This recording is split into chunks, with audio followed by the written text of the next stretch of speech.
अब मैं एक छोटा सा उदाहरण देता हूं। जैसे पेट्रोल डीजल की कीमतों का एक विषय हम सबके सामने है।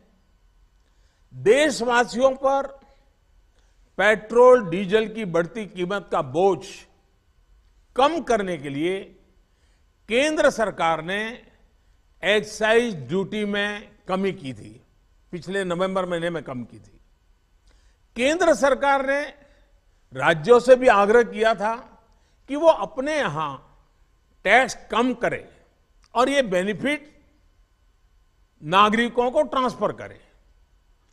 इसके बाद कुछ राज्यों ने तो भारत सरकार की इस भावना के अनुरूप यहां टैक्स कम कर दिया, लेकिन कुछ राज्यों द्वारा अपने राज्य के लोगों को इसका कोई लाभ नहीं दिया गया। इस वजह से पेट्रोल डीजल की कीमतें इन राज्यों में अब भी दूसरों के मुकाबले कहीं ज्यादा है।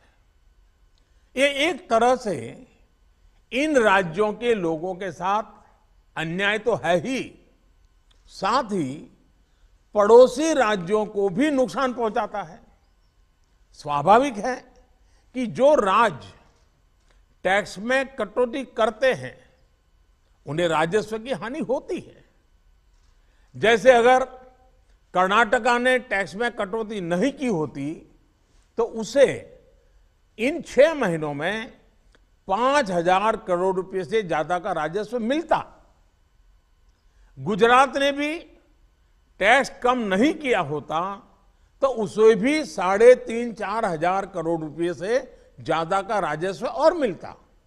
लेकिन ऐसे कुछ राज्यों ने अपने नागरिकों की भलाई के लिए, अपने नागरिकों को तकलीफ न हो इसलिए अपने वेट में, टैक्स में कमी की, पॉजिटिव कदम उठाए।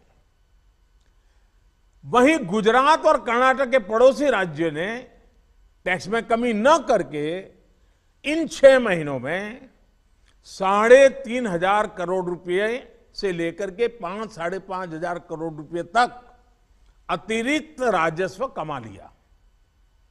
जैसा हम जानते हैं कि पिछले साल नवंबर महीने में वैट कम करने की बात की थी, सबको मैंने प्रार्थना की थी, लेकिन कई राज्य, मैं यहां किसी की आलोचना नहीं कर रहा हूं, मैं सिर्फ आपसे प्रार्थना कर रहा हूं, आपके राज्य के नागरिकों की भलाई के लिए प्रार्थना कर रहा हूं।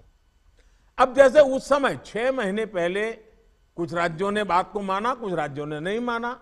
अब कई राज्य जैसे महाराष्ट्र, पश्चिम बंगाल, तेलंगाना, आंध्र प्रदेश, तमिलनाडु, केरला, झारखंड, किसी न किसी कारण से उन्होंने इस बात को नहीं माना और उनके राज्य को, नागरिकों को बोझ कंटिन्यू रहा। मैं इस बात में नहीं जाऊंगा कि इस दौरान इन राज्यों ने कितना रेवेन्यू कमाया, लेकिन अब आपसे मेरी प्रार्थना है कि देश हित में आप पिछले नवंबर में जो करना था, 6 महीने डिले हो चुका है, अब भी आप अपने राज्य के नागरिकों को वैट कम करके इसका बेनिफिट पहुंचाइए। आप सब जानते हैं कि भारत सरकार के पास जो रेवेन्यू आता है उसका 42% तो राज्यों के ही पास चला जाता है।